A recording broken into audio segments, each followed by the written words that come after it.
Selamat malam di iNews Premium Sport. Kita kembali lagi. Saya saat ini sudah bersama dengan Ketua Umum PBSI, Pak Agung Firman Sampurna. Saya biasa menyebut dengan Mas Agung. Saya bilang Pak Agung aja, Pak Ketum. Pak Ketum, sehat selalu. Alhamdulillah. Selain Pak Ketum juga ada Bapak Riki Subagja yang merupakan idola badminton, para badminton lover sih sejak zaman saya masih kecil. Oke. Ada Bapak Taufik Hidayat. Oke. Tidak hanya ini idola badminton lovers yang ada di Indonesia saja, Aiman, tapi kita tahu ada ceritanya ya Pak Taufik Hidayat ya, pemain nasional Jepang, ngefans banget sama Pak Taufik Hidayat sampai jadi atlet karena ingin mengikuti jejak Pak Taufik Hidayat dan mungkin bisa berfoto bersama. Sebegitu besar pengaruh atlet nasional. Bapak Kevin Sanjaya yang juga notabene sampai dengan saat ini juga masih berkiprah ya sebagai atlet nasional dan juga pemain badminton untuk ganda putra Indonesia. Saya ke Pak Ketum PBS dulu. Pak Ketum, kemarin nonton deg-degan nggak Pak? Oh iya. Boleh berdiri aja nggak Pak? Boleh. Bebas, mau berdiri boleh, duduk boleh, bebas. Gimana Pak? Sebelum final deg-degan. Final deg-degan, oke. Sebelum final. Masuk apa enggak nih finalnya gitu? Iya, oke. Itu pastinya deg-degan. Tapi begitu final ya saya pikir target paling tidak sudah tercapai. Karena targetnya memang final? Targetnya final. Oke. Jadi gini. Untuk Uber dan Thomas nih ya? Ya untuk Uber dan Thomas. Karena begini, kita memang hari ini kemarin kurang beruntung. Ya. Ya. Tapi di 2021 jangan lupa, Thomas kita 3-0 dong lawan Cina. Wih. Itu 19 tahun ya. Iya. Jadi deg-degannya pas sampai itu ya kita kalau bisa menang bonus, tapi kalau tidak bagus juga. Kalau menang emas ya menang nomor 1 maksudnya bonus. Kalau enggak final jangan pun sampai luar kemudian biasa. mereka maksakan diri cedera karena kan moment of truth-nya nanti justru Olimpiade. Ini merupakan bagian yang tidak terpisahkan dari ke arah sana nanti. Iya. Jadi kalau itu. dipaksain ada kemungkinan ada besar resiko, cedera. Ada resiko pastinya. Ada resiko. Jadi saya yakin teman-teman kuat ya secara fisik. Tapi kalau mereka memaksakan diri dalam kondisi exhausted kan kemudian gerakan salah seperti itu mereka malah bisa cedera. Terkilir aja tuh udah bahaya tuh ya. Ya. Pemain. Ankle misalnya gitu. Pokoknya gini, semua hal yang kemudian akan menimbulkan risiko untuk bisa tidak tampil maksimal pada Olimpiade, kita coba mitigasi. Oke. Tapi apapun itu luar biasa karena 16 tahun ya, 16 tahun pencapaian Uber masuk final. Terakhir 2008. Ya. 2008 dan baru ketemu final lagi 2024. Ya. Itu pencapaian yang luar biasa. Pesan apa sih yang disampaikan oleh Pak Ketum kepada tim Uber sebelum mereka bertanding?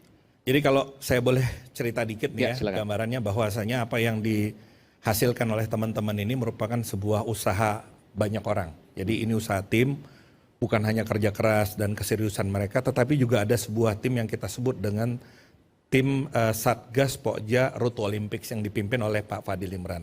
Jadi terima kasih kepada beliau, Pak Sekjen bersama Arman, Ricky dan semua stakeholdersnya bulu tangkis kita, Kang Taufik, semua pokoknya Kevin semua dilibatkan di situ sehingga ada upaya yang extraordinary, bukan hanya dalam konteks ritme latihan. Kemudian kepelatihan dan semuanya sport science seperti itu sehingga bisa sampai kepada termasuk psikolog sehingga menyiapkan mental yang sekarang ini. Oke, kerja kolosal lah ini. Ini kerja bareng kolaborasi rame-rame seperti itu dan ini ada tantangan ini Aiman.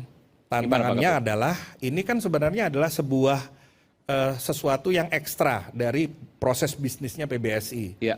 Jadi ke depan bagaimana dari sisi knowledge management ini masih tacit knowledge istilahnya. Gimana menjadi explicit knowledge ini adalah menginternalisasi kerja yang extraordinary ini ke dalam proses bisnis normalnya PBSI dan itu akan menjadi tantangan besar. Maksudnya gimana? Jadi ini kerja keras. Ini kan kerja keras. Gimana masuk ke proses bisnisnya merupakan diinternalisasi jadi proses bisnis yang jadi SOP semua. Gitu. Jadi SOP seperti itu. Dan ini ada banyak perubahan SOP yang dilakukan. Betul, dan kemudian yang jelas orang. Orang yang memimpin, chemistry-nya seperti itu. Jadi apa yang dihasilkan sama teman-teman ini semua dan juga sudah barang tentu dukungannya badminton lovers itu adalah sesuatu yang tidak mudah, itu sesuatu yang kompleks. Ya alhamdulillah di dalamnya ada satu faktor, doa. Oh, luar biasa. Ya, doa semua. Iya. Tapi saya mau tanya nih Pak, kalau SOP dibentuk gitu ya. Mereka kan juga pasti pengen juga. Kayak tadi beli dadar gulung itu nggak masuk SOP. Telur gulung. Telur gulung ya. Oh dadar gulung sih, telur gulung. Ya, jadi di PBSI itu semenjak saya disiapin semacam personal progress report. Di situ mereka dipantau bukan hanya dalam konteks stamina doang, tapi juga gizi. Oke. Jadi tapi kan gizinya mereka juga ya kita kan normal gitu ya. Masa sih mau makan? Saya pernah ke sekolah bulu tangkis. Ada cheatingnya. Oke. Ada cheatingnya. Cheatingnya, oke. Ada cheatingnya. Misalnya ada apa cheating itu? Nanti saya tanyain juga sih. Ada cheatingnya. Yang saya pahami, yang dikelola sama teman-teman, cheating itu Jumat gitu. Oke. Bebas tuh mau makan apa aja tuh? Enggak gitu. Jumat, Kirain Jumat bebas. itu dipasok makanan-makanan yang berbeda, yang Oke. lebih enak gitu, sehingga mereka boleh boleh sedikit loss sedikit, tetapi tidak kemudian menimbulkan resiko juga terus mereka malah jadi kelebihan gizi.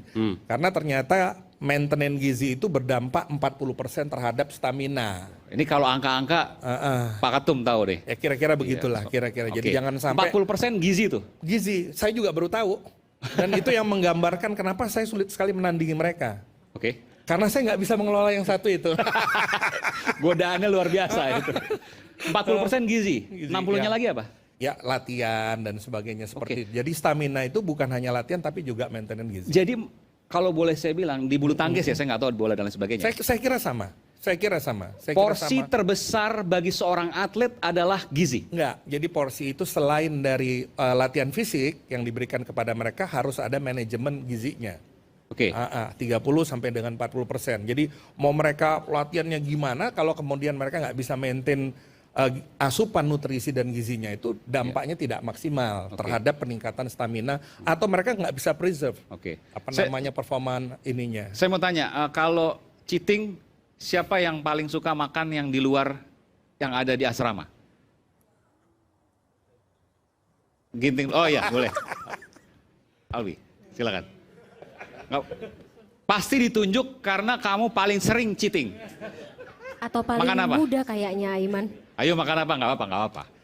Kalau nanti Pak Ketum marah, saya yang tenangin nanti, nggak apa. Enggak, takut Pak. Enggak sering juga karena memang Iya nggak sering nggak apa-apa, maksudnya ada sekali. SOP juga. SOP. SOP karena dari Senin sampai Minggu hanya hari Rabu dan hari Minggu aja. Oke. Kalau pesen online itu apa yang dipesan biasanya? Nggak apa-apa. Apa ya? Apa? Nggak apa-apa, udah sebut aja. Mungkin ya. Apa? Ya itulah ya, gorengan, ayam goreng dan lain sebagainya. Iya. Oke. Ayam Kentucky. Oke. Kalau misalnya apa yang lemak-lemak itu suka? Enggak. Biasa aja Biasa sih. aja. Atau yang lain nggak? Enggak. Emang dari dulu nggak suka itu? Ya memang dulu suka karena memang sekarang sebagai profesional atlet ya memang harus jaga dari gizi. Nggak, saya mau tanya tadi, kalau itu kan telur gulung. Pernah pesan seblak nggak? Saya nggak suka seblak sih. Nggak suka seblak. Silakan Fani. Oke, barusan sih ada bocoran sedikit ketika saya mencuri bertanya kepada Mas Riki Subagja. Kalau misalnya zamannya Mas Riki dan juga khususnya Mas Taufik Hidayat ketika berada dalam sekolah, boleh cheat day seperti itu juga dikontrol 40% gizinya harus betul? Mungkin Mas Riki dulu? Ini, maksudnya zaman saya main gitu. Pada dasarnya sih sama, cuman kan sport science masih belum berkembang seperti sekarang ini. Jadi ibaratnya kalau tenaga kuat ya makan banyak, gitulah kira-kira. Entah yang dimakannya apa, yang gizinya atau tidak bergizi itu lain hal pada Yang saat penting porsinya itu. banyak. Iya. Waktu itu 90-an lah mungkin ya, 86 90-an. Oke, kalau Mas Taufik? Waktu itu sama ya, maksudnya belum ada terlalu sport science juga. Kadang kemarin saya bercanda sama Ricky kan, sama senior saya ini karena kita tahu juga dulu juga kita jalan bareng. Kalau bisa dilihat anak-anak nih sekarang nih enak gitu loh. Maksudnya ada sport science, ada dokter apa semua untuk makanan dikontrol semua. Dulu saya bilang, ini Ricky Subagja nih senior saya makan nasi putih, ayam goreng, kecap, kerupuk juara Olimpik. Itu menu wajib gitu. Paling mentok kita makan nasi goreng belakang senturi dulu. Gitu. Dan mungkin ke zaman saya juga seperti itu. Tapi memang dulu saya juga punya, terus terang, akhirnya balik lagi saya harus menjaga sendiri. Akhirnya balik lagi dulu juga saya punya dokter gizi sendiri juga di luar PBSI, jadi memang ada kontrol meskipun nggak sekarang yang memang dikontrol penuh gitu loh. Dulu memang ada ya bisa dibilang cheatingnya lebih banyak. Nah, tapi dari situ kesadaran kita sendirilah. Tapi mudah-mudahan dengan PBSI ke depan lebih bagus lagi. Sekarang ini semua udah ada. Saya berharap mereka nggak seperti itu karena kalau ngelihat dulu sekarang salah. Kenapa dulu bisa? Ya memang zamannya lain gitu lah. Jadi sekarang memang ini yang ada sekarang ini udah bagus. Nah, ini saya mau tanya ini. Ini mungkin ada banyak yang mungkin lupa atau nggak sadar. Mas Taufik ini adalah satu-satunya ya yang terakhir ya yang mendapatkan medali emas Olimpiade tunggal putra, betul ya? Luar biasa. Padahal dulu sering cheating. Katanya tongseng Cipayung juga sering dicobain, betul ya? Tongseng Cipayung tuh terkenal tuh. Makanya kan harusnya sekarang lebih bagus dan memang itu sebenarnya nggak bagus gitu loh. Cuman dulu ya beda dengan sekarang adanya itu gitu loh. Saya mampu belinya ya itu.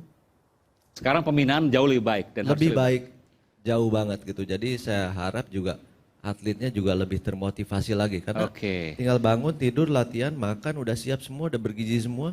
Apalagi gitu loh, tinggal ningkatin prestasi. Karena harus ingat, jadi atlet itu cuma sementara. Dan ada batas waktunya. Iya. Kalau saya minta boleh nggak ada hal, tentu kan Bung Taufik ini pasti menyaksikan setiap pertandingan dari tahun ke tahun dan lain sebagainya sekarang. Boleh nggak ada hal apa yang ingin disampaikan untuk adik-adik kita semua ini? Jujur, saya nggak suka nonton bulu tangkis. Serius? Setelah saya berhenti. Gimana Mas? Setelah saya berhenti, saya nggak suka nonton. Oke. Paling nonton juga kadang cuman nggak sampai full ya. Nggak sampai Kenapa full, tuh? Kenapa boleh kecuali tahu nggak? memang ada pertandingannya yang memang menarik. Ya itulah, seorang Taufik Hidayat mungkin dengan atlet yang lain beda. Dan begitu kemarin saya langsung nonton Thomas Cup, dan di situ saya terlibat dalam tim, lebih baik saya main daripada nonton, nggak tahan gitu loh, bolak balik ke toilet gitu kan, dan memang nggak bisa gitu loh. Mungkin kalau sebelumnya nonton menang, oh ya sudah, kalah oh ya sudah, tapi di sini kan sebagai tim saya ada tanggung jawab juga, kenapa gitu loh. Dan kalau sampai misalkan menang kita evaluasi kenapa kekurangannya biar lebih baik lagi, kalau dia mainnya jelek terus banyak kekurangan kita juga harus evaluasi juga kan.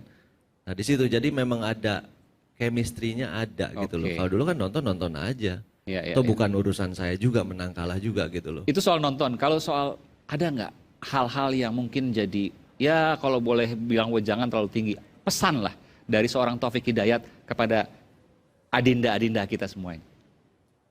Kalau pesan mungkin kemarin itu saya diminta bantu itu untuk mentor di tunggal putra ya. Terutama untuk Olimpik. Ada Jonathan, ada Ginting di situ.